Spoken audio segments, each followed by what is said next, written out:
Sarah Miller had always found peace in the familiar rhythm of farm life.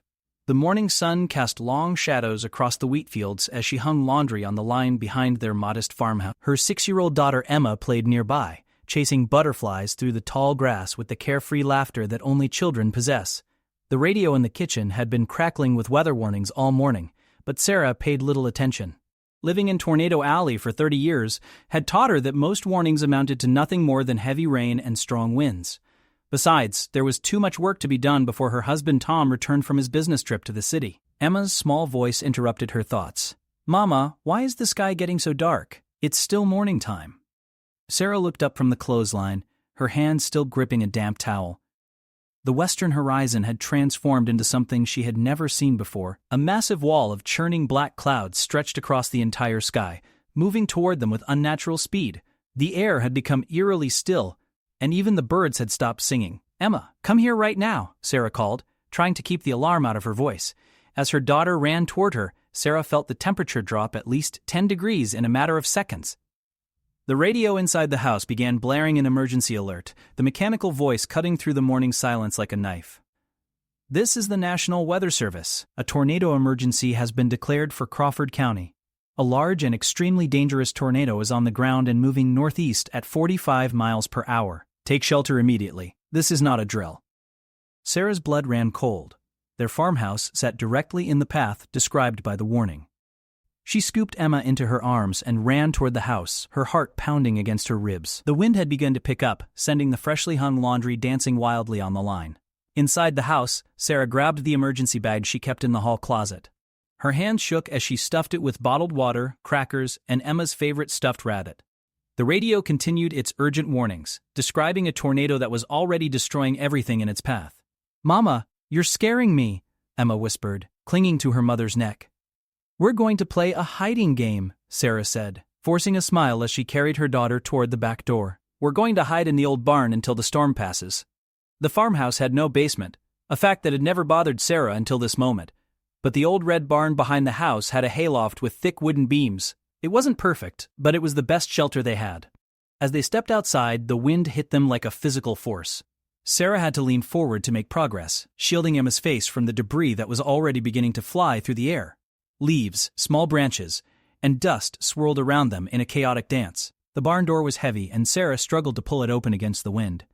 Once inside, she climbed the wooden ladder to the hayloft, Emma clinging to her back like a small monkey. The loft was filled with sweet-smelling hay bales that Tom had stored there for winter feed. Sarah arranged the hay bales to create a small fortress around them, leaving just enough space for her and Emma to huddle together. The smell of dried grass and old wood usually comforted her, but now everything felt threatening and strange.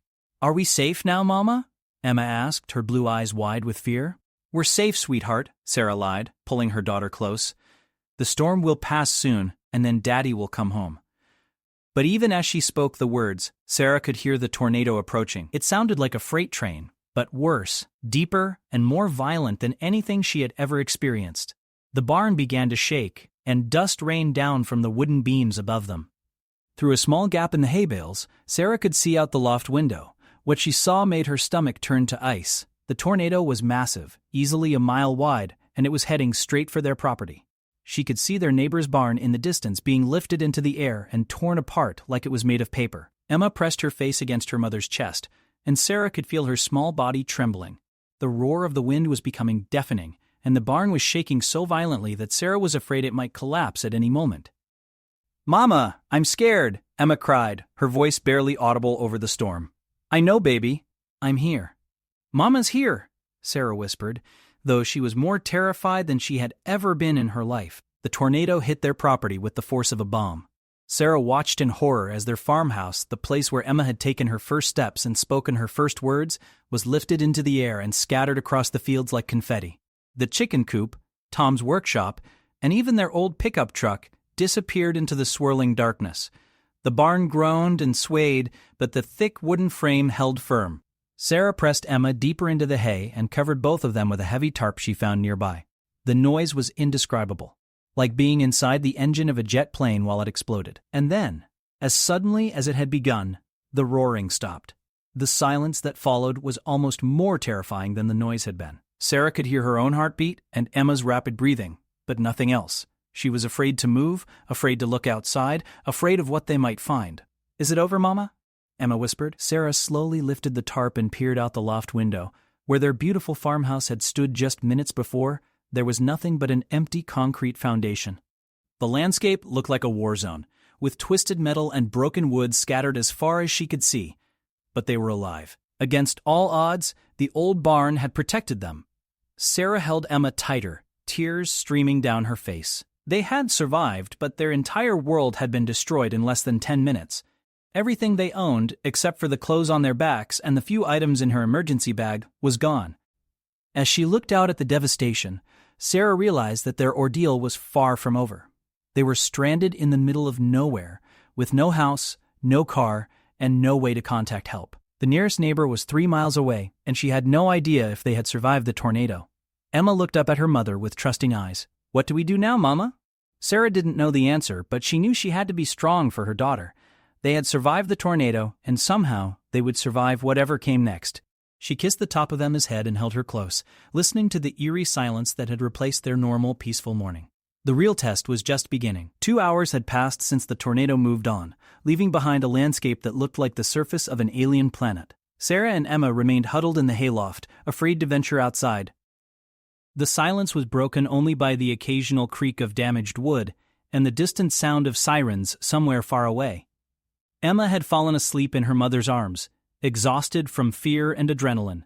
Sarah stared out the loft window at what remained of their life, trying to process the magnitude of their loss. Every family photo, every piece of furniture that had been passed down through generations, every toy that Emma treasured, all of it was gone, scattered across miles of countryside. A movement in the distance caught her attention. A figure was walking through the debris field where their house had been, moving slowly and deliberately. Sarah's heart jumped with hope. Maybe it was a rescue worker, or perhaps one of their neighbors had survived and was looking for survivors. She gently shook Emma awake. "Sweetheart, I need you to stay here for just a minute. I'm going to see if someone is out there who can help us." Emma's eyes flew open, immediately alert. "Don't leave me, Mama. I'm not leaving you. I'm just going to the window to wave at someone. You can see me the whole time." Sarah made her way carefully across the hay-covered floor to the loft window. She could see the figure more clearly now. It was a woman with long, dark hair, wearing a torn blue dress. She was walking in circles around the foundation of their house, as if she was looking for something. "Hello!" Sarah called out as loudly as she could. "Hello! We're here! We need help!" The woman looked up toward the barn, and Sarah waved frantically. But instead of coming toward them, the woman turned and began walking away, heading toward the road that led to town. "Wait! Please!" Sarah screamed, but the woman didn't stop. Desperation began to set in. Sarah realized that if rescue workers were in the area, they might not think to check the barn. From the outside, it probably looked damaged and empty. She had to get Emma to safety, and she had to find help for any other neighbors who might be trapped or injured. "Emma, we need to leave our hiding place," Sarah said, trying to sound calm and confident. "We're going to walk to the Hendersons' farm and see if they're okay." The Hendersons were their closest neighbors, an elderly couple who had lived on their farm for over 50 years. Their property was about 3 miles away, but it was their best hope for finding help, or at least a working phone. Sarah gathered their few possessions and helped Emma climb down from the loft. As they stepped outside the barn, the full scope of the destruction became clear. Their beautiful farm, which had been in Tom's family for 3 generations, looked like it had been bombed. Trees that had taken decades to grow were snapped in half or completely uprooted. The pond where Emma loved to feed the ducks was filled with debris and had turned an ugly brown color. Emma gasped and grabbed her mother's hand tightly. "Mama, where did our house go?" "The storm took it away, baby, but we're going to build a new one, even better than before." They began walking along what used to be their driveway. The gravel road was now covered with twisted metal, broken glass, and pieces of wood that could have come from any of a dozen destroyed buildings. Sarah had to guide Emma carefully around the worst of the debris, all while keeping an eye on the sky for any signs of another storm. The walk that should have taken them an hour stretched into 2, as they navigated around fallen trees and washed out sections of road. Emma's small legs grew tired quickly, and Sarah found herself carrying her daughter more often than not. The emergency bag grew heavier with each step, but Sarah didn't dare leave it behind. As they crested a small hill about halfway to the Hendersons' farm, Sarah saw something that made her heart sink. In the distance, where the Henderson farmhouse should have been standing, there was nothing but empty land. The tornado had taken their neighbor's home too, but as they got closer, Sarah heard voices. A small group of people had gathered around what looked like the Henderson family's storm cellar. Sarah's pace quickened, hope returning to her chest. "Hello," she called out as they approached. "Are the Hendersons okay?" A man in a torn sheriff's uniform looked up as they approached. His name tag read Deputy Martinez, and his face was grave. "Ma'am, are you from around here? We're still trying to account for everyone in the area." "I'm Sarah Miller. This is my daughter Emma. We lived about 3 miles that way." Sarah pointed in the direction of their destroyed farm. "We were in our barn when the tornado hit. Is everyone here okay?" Deputy Martinez's expression softened slightly when he saw Emma clinging to her mother's leg. "Mrs. Deputy, Henderson is fine. She was in the storm cellar when it hit.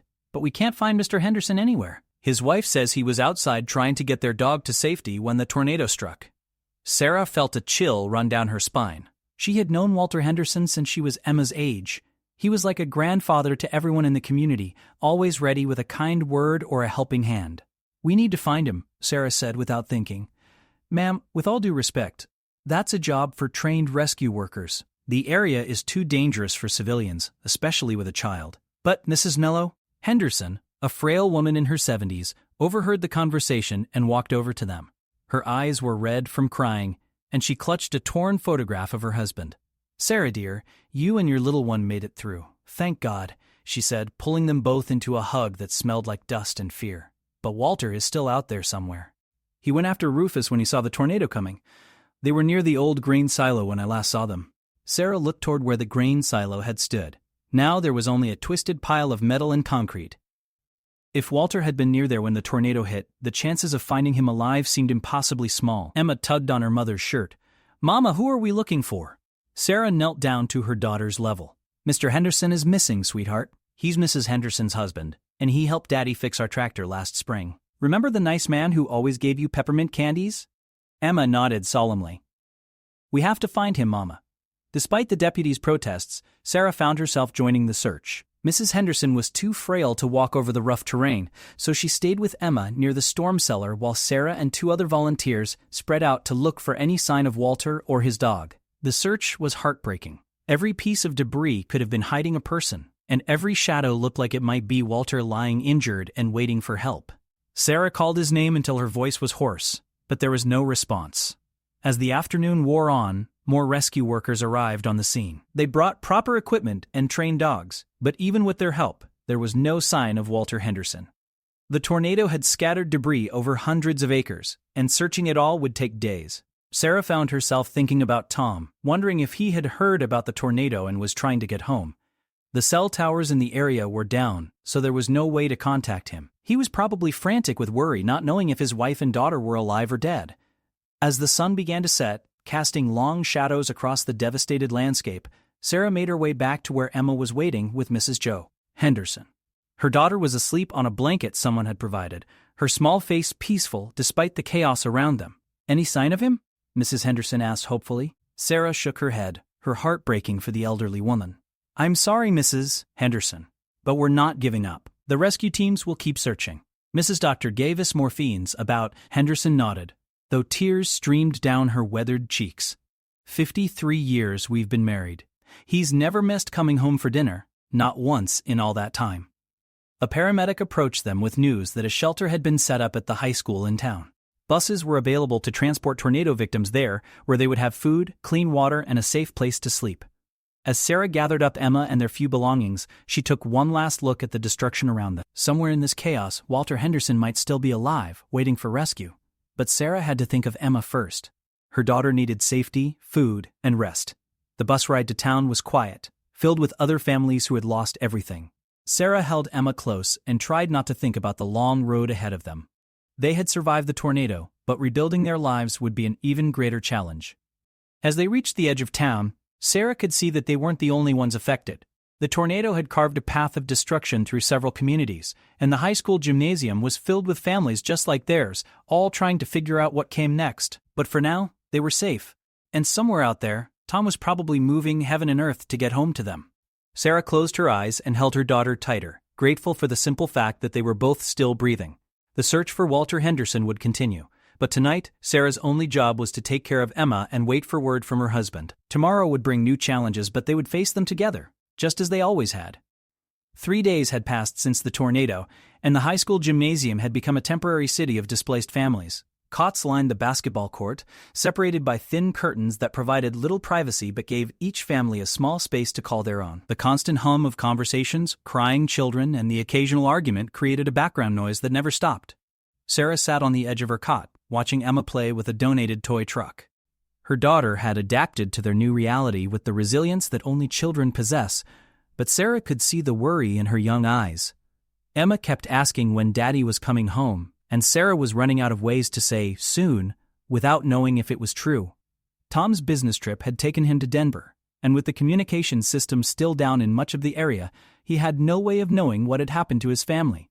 Sarah had given his information to the Red Cross volunteers, hoping they could reach him through their networks, but so far there had been no word. The search for Walter Henderson had continued around the clock, with teams of volunteers combing through the debris field that had once been thriving farmland. Sarah had wanted to join the search again, but Emma had become clingy and fearful, refusing to let her mother out of sight for more than a few minutes. On this morning, Mrs. Henderson approached their cot with news that made Sarah's stomach turn cold. She looked older than her 74 years, her face etched with grief and exhaustion. "Sarah, dear, they've found something," she said quietly, glancing at Emma to make sure the little girl wasn't listening. "The search team wants me to come out to the farm. They think they've found Walter." Sarah's heart sank. After 3 days of searching, finding Walter could only mean one thing. She looked at Emma, who was completely absorbed in her play, and made a difficult decision. Mrs. Comments, "Henderson, let me come with you. You shouldn't have to do this alone." The elderly woman's eyes filled with tears. "But what about Emma?" Sarah looked around the gymnasium and spotted Maria Santos, a kind woman whose family had also lost their home. Maria had been helping to organize activities for the children, and Emma had taken a liking to her. "Maria," Sarah called softly, "could you watch Emma for an hour or two? There's something I need to help Mrs. Henderson with." Maria nodded without question, understanding the gravity of the situation from Sarah's expression. She came over and sat down next to Emma, immediately engaging her in a conversation about the toy truck. "Emma, sweetheart," Sarah said, kneeling down next to her daughter, "I need to go help Mrs. Desamore Henderson with something important. Miss Maria's going to stay with you, and I'll be back soon." Emma looked up at her mother with those trusting blue eyes. "Are you going to look for the nice man who gives out peppermint candy?" Sarah's throat tightened. "Yes, baby, we're going to look for Mr. Henderson." The ride back to what had been the Henderson farm was silent except for the rumble of the Red Cross vehicle's engine. Mrs. Henderson stared out the window at the passing landscape, her hands folded tightly in her lap. Sarah sat beside her, trying to prepare herself for what they might find. When they arrived at the search site, Deputy Martinez met them with a solemn expression. A small group of rescue workers had gathered around an area near where the grain silo had once stood. Yellow tape marked off the location, and Sarah could see camera equipment and other official-looking gear. "Mrs. Henderson," the deputy said gently, "we found what we believe are the remains of your husband and his dog. The tornado debris made identification difficult, but we found his wedding ring and his wallet nearby." Mrs. Henderson's composure finally cracked. She let out a wail that seemed to come from the depths of her soul, a sound that spoke of 53 years of love and companionship suddenly and violently ended. Sarah put her arm around the elderly woman, trying to provide what comfort she could. "Where?" Mrs. Henderson whispered through her tears. "Where did you find him?" Deputy Martinez led them to a spot about 50 yards from where the grain silo had been. The area was still covered with debris, but it had been carefully cleared to reveal what looked like a small depression in the earth. "It appears he was trying to shelter here with the dog when the tornado hit," the deputy explained. "The coroner says it would have been instantaneous. He wouldn't have suffered." Sarah stared at the spot, trying to imagine Walter Henderson's final moments. He had been a man who spent his entire life caring for others, his wife, his animals, his neighbors. Even in the face of an unstoppable natural disaster, he had been trying to save his beloved dog. Mrs. Henderson knelt down next to the marked area and placed her hand on the ground. "He loved that old dog more than anything," she said quietly. "They used to walk together every morning, rain or shine. Walter always said that Rufus was the best friend he ever had." Sarah felt her own tears beginning to fall. Walter Henderson had been part of the fabric of their community, one of those people whose presence made everyone feel safer and more connected. His loss would be felt by dozens of families who had counted him as a friend. "Mrs. Henderson," Sarah said softly, "Walter died trying to do what was right. That's the kind of man he was, and that's how everyone will remember him." The elderly woman looked up at Sarah with eyes that seemed to hold a lifetime of memories. You know, dear, on the morning the tornado hit, Walter was worried about you and little Emma. He knew Tom was away on business and he kept saying we should check on you. If the storm hadn't come so fast, Sarah realized that Walter Henderson had been thinking about her family even as his own life was in danger. It was exactly the kind of thing he would do, putting others before himself until the very end. The ride back to the high school was even quieter than the trip out. Mrs. Henderson stared out the window, lost in her memories and grief. Sarah found herself thinking about the fragility of life and how quickly everything could change. When they arrived back at the shelter, Sarah was surprised to see a familiar figure standing near the registration desk. It was Tom, his clothes wrinkled and his face etched with worry and exhaustion. He was talking urgently with one of the Red Cross volunteers, gesturing with his hands as he tried to explain something. Sarah's heart leaped with joy and relief. "Tom," she called out, running toward him. He turned at the sound of her voice, and his face transformed from worry to pure joy. They collided in the middle of the gymnasium floor, holding each other as if they would never let go. "Sarah, oh God, Sarah, I was so scared," Tom whispered into her hair. "I heard about the tornado on the radio in Denver. I drove 18 hours straight to get here. They told me the house was gone, and I didn't know if you and Emma..." "We're okay," Sarah said, tears streaming down her face. "We're okay. We were in the barn, in the hayloft. It protected us." Emma had seen her father from across the room and was running toward them as fast as her little legs could carry her. Tom scooped her up in his arms, spinning her around while she giggled with delight. "Daddy! Daddy! Mama and I had to hide in the hay because of the big wind," Emma exclaimed, her words tumbling over each other in her excitement. Tom held both his wife and daughter close, and for the first time since the tornado, Sarah felt like they might actually be able to rebuild their lives. They had lost everything material, their house, their possessions, even their sense of security, but they still had each other. As they stood there in the middle of the crowded gymnasium, surrounded by other families who were dealing with their own losses, Sarah thought about Walter Henderson. He had died trying to save his dog, but in doing so, he had shown everyone what it meant to love without reservation. To care more about others than about your own safety. Mrs. Henderson was sitting alone on her cot nearby, looking smaller and more fragile than ever. Sarah made a silent promise that she and Tom would take care of the elderly woman, just as Walter would have wanted. Emma pulled back from her father and looked at him with serious eyes. "Daddy, the nice candy man is in heaven now. Mama and Mrs. Henderson went to say goodbye to him." Tom looked at Sarah with questioning eyes, and she nodded sadly. "Walter Henderson didn't make it. We just came back from where they found him." Tom's face fell. Walter had been like a father figure to him, teaching him about farming and helping him through the difficult early years of marriage and parenthood. The loss hit him hard, but he held his family tighter and tried to be strong for them. That night, as Emma slept peacefully between her parents on the narrow cot, Sarah and Tom talked quietly about their future. The insurance would cover some of their losses, but it would take years to rebuild everything they had lost. They would have to find temporary housing, replace their belongings, and figure out how to restart their lives from scratch. But as Sarah listened to her husband's steady breathing and felt Emma's small hand resting on her arm, she realized that they had already rebuilt the most important thing. They were together, they were safe, and they had a community of people who cared about them. The tornado had taken their house, their possessions, and their sense of security. It had taken Walter Henderson from his loving wife and from all the people whose lives he had touched, but it had also shown them what really mattered and what could never be taken away. As Sarah drifted off to sleep, she could almost hear Walter Henderson's voice offering one of his bits of folksy wisdom. "The storm may bend the tree, but if the roots are strong, it'll grow back taller than before." She held Emma's small hand in the darkness and whispered, "Don't worry, sweetheart. Mama's right here, and we're going to be okay."